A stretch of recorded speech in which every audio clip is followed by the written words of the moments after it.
Okay. Lagyan natin ng sealant dyan. Naikabit na natin. Isara na natin. Linis natin.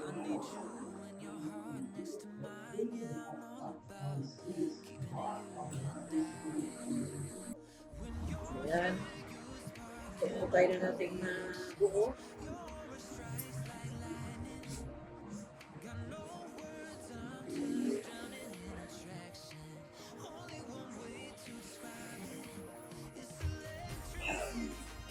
Natin sa liga eh.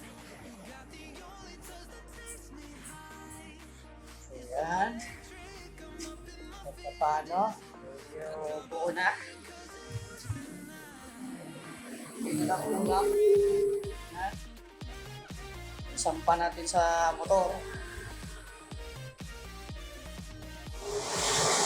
So, yan. Sinampa na natin yung makina. So, yun. Siyempre, mga bracket muna, tornilyo. Dito, hindi pa natin nagawa. So, sinampa na muna natin bago natin isalpak yung mga dapat isalpak para matapos na yung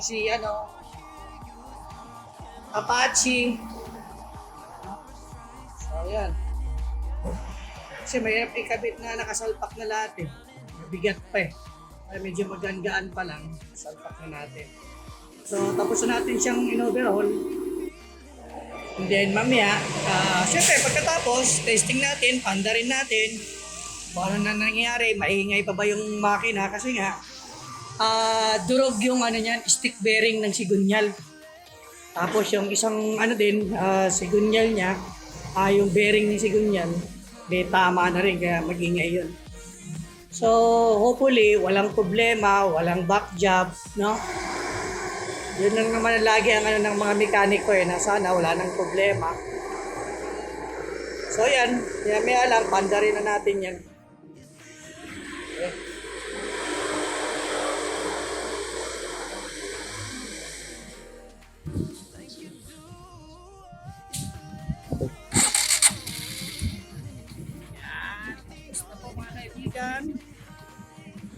Ayan.